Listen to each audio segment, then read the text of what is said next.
Olá, hoje no Mundo Político, impactos e bastidores da Lei das SAFs no Brasil. Como foi construída a legislação que permitiu a adoção de um novo regime de gestão nos clubes de futebol brasileiros? O tratamento dado às dívidas, as obrigações e as punições previstas em caso de descumprimento. E ainda, os efeitos da norma no jogo de poder das instituições, na relação delas com os torcedores e nos negócios da indústria esportiva. Eu converso com o advogado e presidente do Cruzeiro Esporte Clube, Sérgio Santos Rodrigues, autor do livro Futebol S.A., em lançamento pela editora Amanuense. Sérgio, um prazer recebê-lo aqui no Mundo Político. Seja bem-vindo. Obrigado, Marco Antônio. Prazer é todo meu a gente poder debater um tema que é tão importante em relação a essa paixão que é o futebol com a política. Sérgio, a lei que instituiu as Sociedades Anônimas de Futebol no Brasil foi sancionada no fim de 2021. E esse modelo de gestão empresarial, em formatos similares, já existia na Europa desde as décadas 80 e 90 do século passado. Por que, na sua visão, essa opção demorou tanto a se consolidar no mercado brasileiro?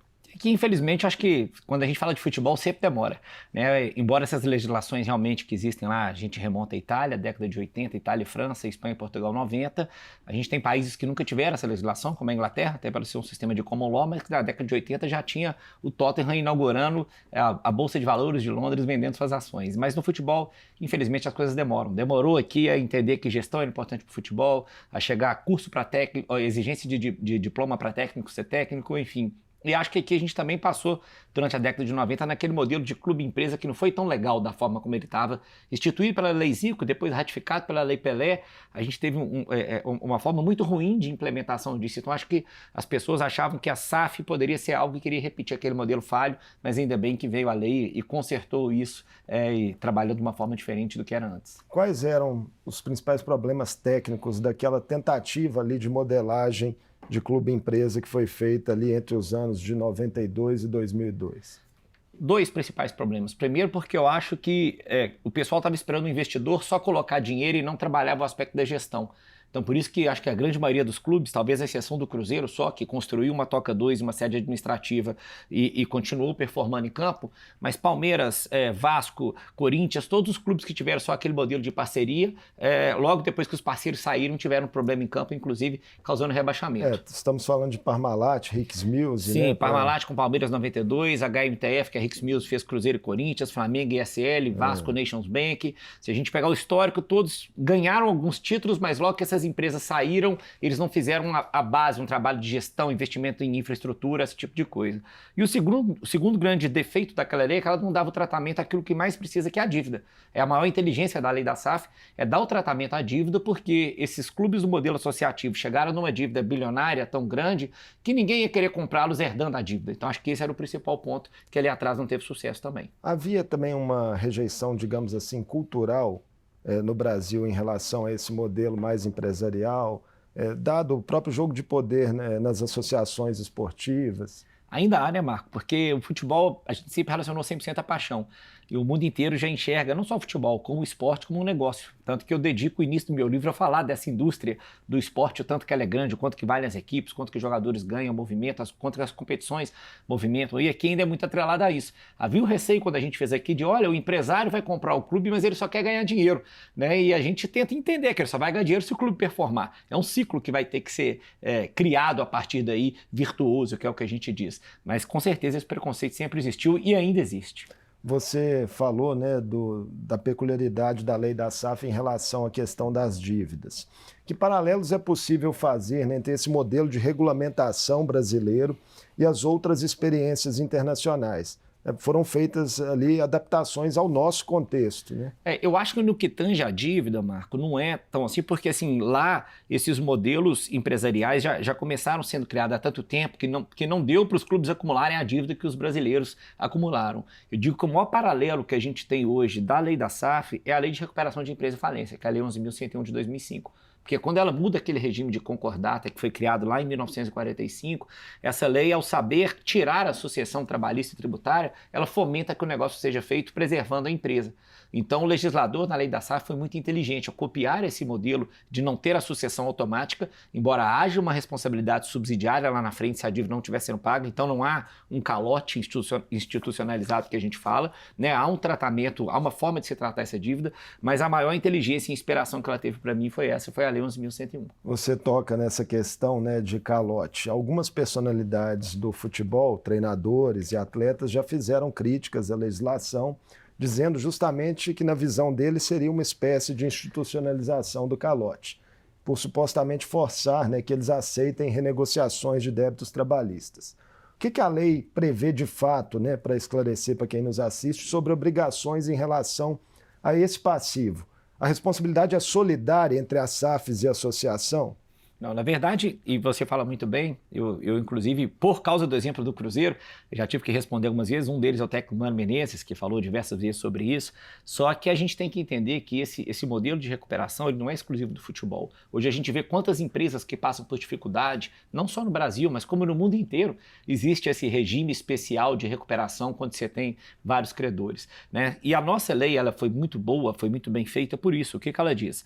Ela coloca, olha, não haverá associação, então a SAF tem a possibilidade de trabalhar sem ter aqueles bloqueios contínuos, que é o que enforca um clube, né? Então não vai haver essa sucessão automática, mas tem que ser dado um tratamento dessa dívida. Qual que vai ser a fonte pagadora dessa dívida? 20% da receita que a SAF obtiver. Agora, se em 6 anos essa dívida não estiver sendo paga, a SAF se torna solidária, ela deixa de ser subsidiária e passa a ser solidária. Então há uma preocupação com o tratamento dessa dívida. Agora, quem reclama é porque, obviamente, existe um deságio por pagamento, mas como eu te disse, esse deságio existe em qualquer processo recuperacional, né? Mais um exemplo prático que eu dou do caso do Cruzeiro que a gente vive. Eu via muito desses profissionais, às vezes, reclamando, falando, olha, aquele que ganha pouco não está recebendo em dia. E esse plano de recuperação do Cruzeiro, por exemplo, buscou exatamente fazer isso. Aqueles que tinham créditos menores vão receber, por exemplo, na sua integralidade, alguns em até 6 meses, alguns em até 3 anos. Então, no âmbito trabalhista, aproximadamente 80% dos credores do Cruzeiro vão receber na sua integralidade em pouco tempo. Agora, quem reclama, às vezes é o caso de um técnico que tinha um salário imenso, uma dívida imensa, e não que seja errado ter, tem que tentar receber tudo, mas aí sim há um deságio para poder receber e compensar com os outros. O Cruzeiro, de fato, né, é bastante emblemático por ter sido a primeira SAF a ser registrada no país, e clubes de grande apelo popular, como é o Cruzeiro, Vasco e Botafogo, terem vivido profundas crises, Sérgio, ali com dívidas enormes, né, desavenças internas. Isso foi talvez o fator político preponderante para que a legislação pudesse tramitar de forma acelerada no Congresso naquele momento ali, 2019, 20, 21? Eu acho que ajudou, porque sobretudo misturou com uma crise de saúde terrível, que foi a da Covid, que obviamente também acarretou uma crise financeira imensa. Então, a gente via que alguns clubes, eu vivendo no Cruzeiro, entrei nesse meio e conversando com outros dirigentes, a gente via que, de fato, não haveria patrocínio, direito de TV ou venda de jogador suficiente para saldar a dívida de algumas instituições, dentre elas as 3 que você citou, Cruzeiro, Botafogo e Vasco, que fizeram rapidamente a sua mudança. Então, de fato, houve uma união de presidentes, e nesse caso não só esses, mas foi criado um grupo de WhatsApp e juntou-se presidentes e dirigentes de clube para todo mundo pedir aos seus parlamentares que entendessem que, embora parecesse que uma lei dessa era boba, não era, que era uma questão realmente de salvação para essas instituições que não só empregam muita gente, mas que mexem com a paixão de milhões de pessoas. Uma crítica que foi feita, né, por outras torcidas, por parte da imprensa à época também, foi de que seria uma solução direcionada a salvar essas instituições em específico, um socorro providencial ali. A lei vai além disso? Vai muito além, porque da forma que ela foi colocada para essas instituições, são aplicadas a quaisquer outras, né? Recentemente, o próprio exemplo em Minas Gerais, eu tenho um excelente relacionamento com o presidente Sérgio Coelho do Atlético, já vi entrevista dele dizendo, olha, a SAF do Atlético também foi feita por necessidade. Está para ser oficializada ainda. Já foi aprovada, mas não foi oficializada, então também foi feita por necessidade. Então eu acho que não foi direcionada para essas instituições, mas de fato para todos os clubes associativos que acumularam dívidas bilionárias e precisavam se posicionar bem no mercado e serem atrativos para o investidor. Quais foram, a seu ver, as principais lacunas, né, desse modelo associativo que estimularam tantos clubes agora optarem pela SAF? Um levantamento do Senado, né, aponta que só no primeiro ano de vigência da lei, 25 SAFs foram registradas no Brasil. O próprio problema do modelo associativo, Marco Antônio, eu falo PPP do futebol. PPP que atingia as associações, que é política, paixão e palpite. A paixão vai existir de qualquer jeito, então esse P permanece. Mas esse modelo político que faz com que se permaneçam nos clubes de futebol, na presidência, pessoas que sequer tiveram a menor experiência. Eu lembro que eu fui muito criticado quando eu ia fazer curso de gestão, mas você não tem que estudar futebol, você tem que entender, você tem que assistir. Pô, mas por que você, para estar aqui, tem que ser um jornalista? Por que o médico para operar tem que ser médico e a pessoa para falar de futebol basta ela ver na TV? Né? Então, era um negócio muito assim, e isso acaba gerando um amadorismo, que é a gestão do político que está ali, que só quer ganhar título, e aí compromete a saúde financeira do clube, porque sabe que no tempo que ele está de mandato, às vezes não vai ter que pagar essa dívida. Então, quando eu assumo o Cruzeiro, por exemplo, eu tive que pagar quase 50 milhões de reais de dívidas da FIFA feita nos 6 anos anteriores por presidentes que ganharam o título. E talvez esses presidentes sejam mais aplaudidos do que eu, que não ganhei nenhum. Mas a gente teve que pagar a dívida deles. Então, esse modelo associativo fomentava isso. Né? E o palpite também, que é o tanto que acaba se agindo sob a pressão dentro do futebol por isso. Porque todo mundo acha que entende de futebol e quer falar, escala esse, tá errado esse técnico, tá bom aquele jogador. E isso vai gerando aquela questão de, vou gastar um dinheiro a mais para atender todo mundo, mas por quê? No fim, porque esse dinheiro não é meu. E na SAF eu acho que isso acaba por isso, porque o dono da SAF, o dinheiro é dele. Ele não vai gastar de qualquer forma, porque se essa conta vier daqui a 6 anos, as ações da SAF ainda são dele. Ou ele já as vendeu, mas vendeu em preço defasado, porque esse passivo vai entrar na conta. O Brasil, né, tem uma infinidade aí de clubes de futebol, centenas deles, né, de portes diversos, e a gente tem visto algumas iniciativas de SAFs em clubes pequenos. O Atlético de São João del Rei, né, que está sendo bem sucedido, por exemplo, acabou de conseguir um acesso para a Série C. Como é que você vê a perspectiva da lei servir também a esses clubes, né,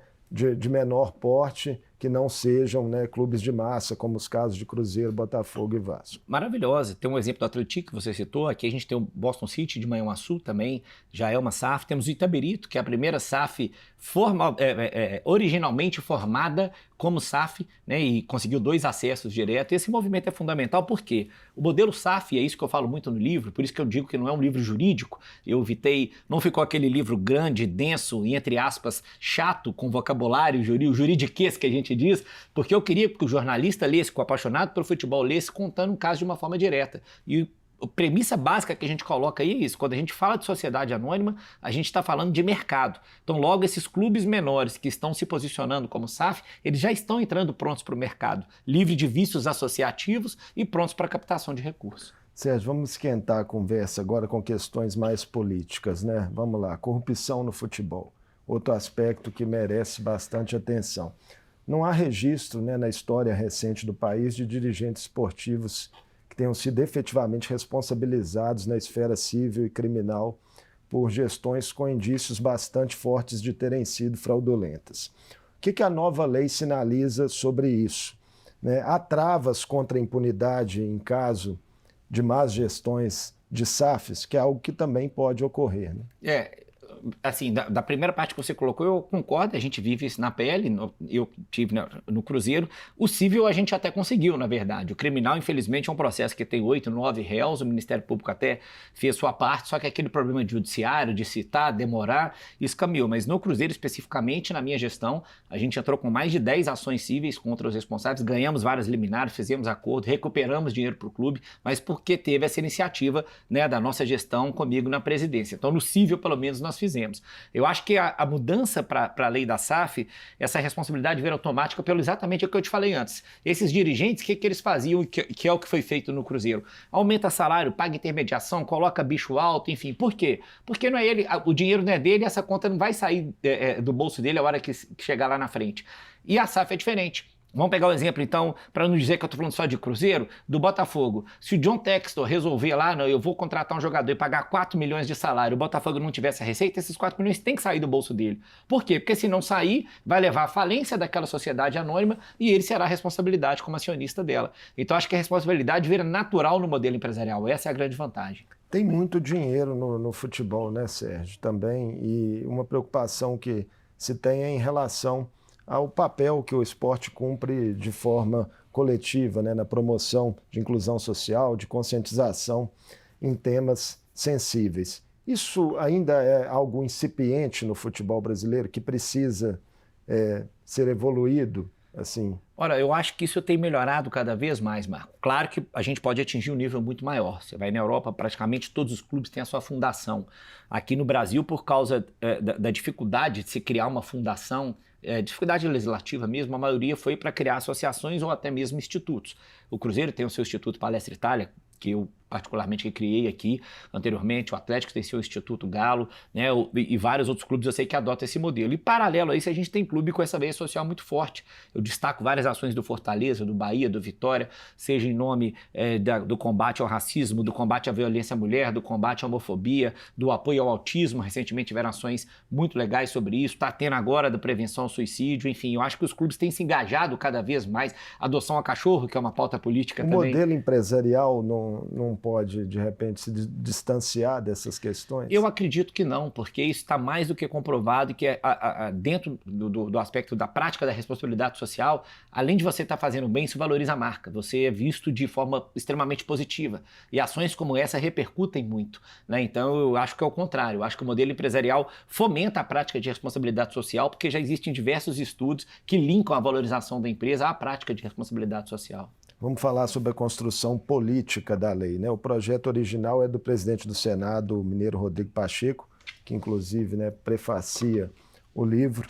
Além dele, que outros atores políticos, Sérgio, você destacaria, sobretudo aqui do Estado, que participaram mais ativamente das articulações? O papel do senador Rodrigo foi fundamental por isso, porque além de propor a lei já estava há um tempo no Senado e estava, entre aspas, né, parada, não era uma prioridade.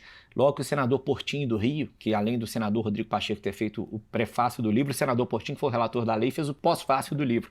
E o senador Rodrigo pede que o então autor, o então relator, que ainda não estava trabalhando na lei, passe a relatoria para o senador Portinho, e o senador Portinho de imediato dá uma prioridade absoluta para a lei. E faz diversas reuniões no Brasil, com diversos interlocutores, para poder ouvir e fazer uma lei a melhor possível, e realmente acaba que quando ele pega essa relatoria e o senador Rodrigo vira o presidente do Senado, no Senado a coisa anda de forma bastante célere.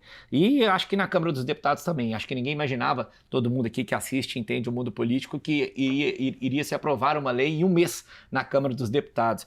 E começa o presidente Arthur Lira, que a gente também coloca aí no livro, a visita que fez a ele, foi fundamental colocar como relator o nosso deputado mineiro Fred Costa, que é um grande apaixonado pelo futebol, e o deputado Fred Costa também fez reuniões, participei com eles em alguma, para poder fomentar que isso, à época, inclusive, conseguisse aprovar a votação naquele rito Covid, que não precisava passar em comissões especiais.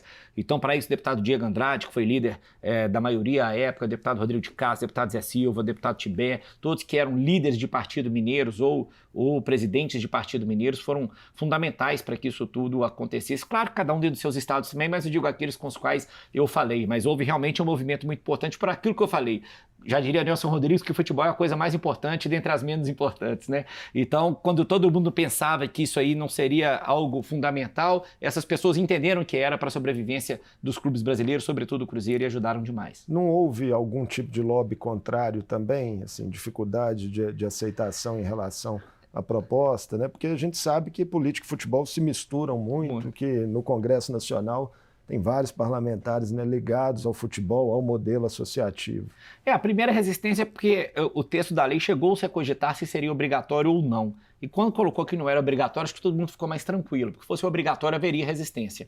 Todo mundo ficou mais tranquilo. É claro, houve alguns movimentos, sobretudo de advogados na área trabalhista, achando que poderia ter esse calote, igual a gente falou, mas tudo foi muito bem explicado e graças a Deus passou incólume aí. A lei, acho que praticamente desde a redação inicial, pouquíssima coisa mudou até a sua efetiva aprovação. A aprovação da lei, Sérgio, né, foi acompanhada também de movimentações internas dos clubes para se adequarem a ela. E esse processo no Cruzeiro também teve momentos conturbados, onde ali divergências políticas vieram à tona.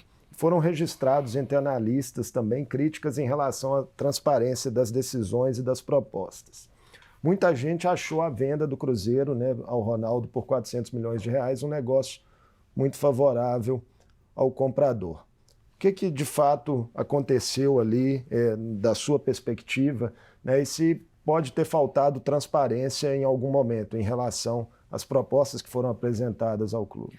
Eu acho que cada caso é um caso. Como eu citei, aqueles 3 primeiros clubes, Cruzeiro, Botafogo e Vasco, teriam que fazer de forma realmente mais rápida pela sua necessidade de urgência. Por isso até que eu falo que é difícil você comparar os modelos de negócio, né? Porque cada um tem o seu tipo de urgência. Do Cruzeiro especificamente, tinha salário atrasado, transfer ban que ia acontecer, ia proibir de montar um time para o outro ano, enfim, diversas particularidades. E eu acho que é para isso que desde o começo a gente tira a decisão da nossa mão e coloca em nome de empresas que eram sedimentadas no mercado, sobretudo a Álvares Marçal e a XP.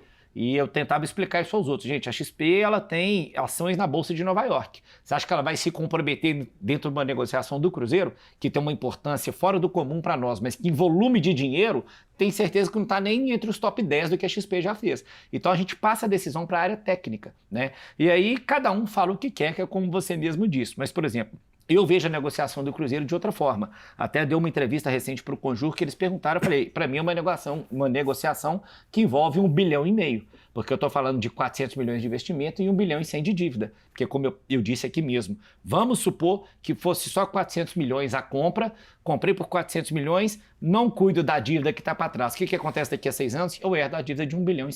Então, uma negociação que envolve 1,5 bilhão de reais. Eu vejo sob uma outra perspectiva. Eu brincava com as pessoas, falei, você vai comprar uma casa por 100 mil reais, ela tem 1 milhão de dívida. Quanto que valeu a sua casa no fim? Na minha opinião, 1,1 bilhão, né? Então, basicamente é isso que a gente entende e que, repito, cada um tem, na minha opinião, a sua particularidade de urgência de ingresso desse dinheiro. Na opinião pública ainda há dúvidas, né, sobre a efetividade da lei, seja no âmbito jurídico, no aspecto esportivo também. Como é que você vê essas questões que são apontadas, né? Fala-se muito que as SAFs não têm coração, enfim, muda ali a relação do torcedor com aquele que é seu objeto de paixão, né? Porque que não deixa de ser uma conversa que envolve política também, né? Um pouco. Sempre vai ter, né? O jurídico, eu concordo com você que, infelizmente, no Brasil, quando a gente fala de segurança jurídica, é um susto, né? Você nunca sabe. A própria lei de recuperação de empresa e falência, que eu te falei que foi um paradigma para essa lei, que é de 2005, para sedimentar os precedentes judiciais dela, sobretudo na parte de sucessão, que era a principal, demorou-se aí 10 anos praticamente. Então, a gente, pelo menos nesse aspecto jurídico, a gente já herda, pega uma boa herança, acredito que ela vai sedimentar mais rápido. Tanto que as coisas que estavam controversas agora, o senador Rodrigo Pacheco já propôs uma alteração à lei para poder realmente solidificar os entendimentos do legislador, que é para proteger o investidor. Então, no aspecto jurídico, eu acho que isso aí está bem caminhado para tranquilizar o investidor que vier de fora. Já no aspecto desportivo, acho que a minha grande questão e eu falo isso sempre, a gente tem que desassociar o sucesso desportivo do modelo de SAF. Até porque eu espero que a gente tenha daqui 3, 4, 5 anos 20 SAFs na Série A e 4 vão cair. Então o problema não é do modelo SAF, o problema é da boa gestão ou não. Assim como eu tenho modelos associativos que se dão bem. Flamengo está bem, Palmeiras está bem, mas eu tenho associações que estão na zona de rebaixamento. Da mesma forma eu tenho SAF, eu tenho o Vasco que está muito mal e tenho o Botafogo liderando o campeonato. Então eu acho que a gente tem que desassociar o sucesso do modelo SAF ao sucesso desportivo. São coisas distintas. Haverão SAFs bem e mal geridas, como há associações bem e mal geridas. A comunicação das SAFs, né, com os torcedores dos clubes e com a própria imprensa, por exemplo, também precisa ser aprimorada. Falo para que essa relação não se torne aí fria, distante e que vá também retroalimentando crises nesse momento desportivo ruim que pode acontecer, de fato, com todas elas. Eu sou um liberalista que acredita que o mercado conserta tudo. Então é difícil a gente tomar essa perspectiva de um ponto geral, que eu acho que assim, a sua pergunta para mim se encaixa na minha resposta anterior. Terão SAFs que serão mais fechadas e acha que está tudo resolvido entre nós e eu não preciso preocupar com a torcida e com a imprensa, terão SAFs que não pensam assim. E eu acho que o mercado vai consertar isso. Porque, da mesma pergunta que você me falou de responsabilidade social, a SAF vai ver que a responsabilidade social é boa porque existem estudos disso. Assim como vai ver que nós estamos no meio que o melhor produto que a gente tem, quer dizer, a maior diferença que a gente tem é ter o torcedor que é um consumidor apaixonado, que faz o consumo desmedido. Então eu tenho certeza que elas entendendo como tratar bem esse torcedor, ouvindo esse torcedor estando ao lado dele, ela vai ver que isso acaba se revertindo em lucro também. São respostas que a gente vai ter a médio prazo. Sempre. Né? E até porque no Brasil nós temos hoje basicamente 6 SAFs de modelo completamente diferentes. Né? Nós temos um Cruzeiro vendido para um ex-jogador brasileiro, um Botafogo vendido para um investidor estrangeiro, um Vasco vendido para um fundo de investimento estrangeiro, o Bahia por um grupo que tem outros, o Curitiba para um fundo de investimento brasileiro e agora o Atlético Mineiro, que eles chamam solução caseira, com empresários locais. Então, são modelos completamente distintos. E acho que daqui a pouco vamos ter um mercado de capitais. A gente tem que esperar para ver. Aproveitando sua presença aqui, Sérgio, como gestor esportivo, você teve também passagens pelo Comitê Olímpico Brasileiro ali de conselho, né? Qual a sua visão sobre a notícia que está muito em voga essa semana aí da provável saída de Ana Moser do Ministério do Esporte, que seria entregue pelo presidente Lula a um político sem ligações com a área? Eu como estive lá e vi que a comissão de atletas é uma comissão muito forte, né?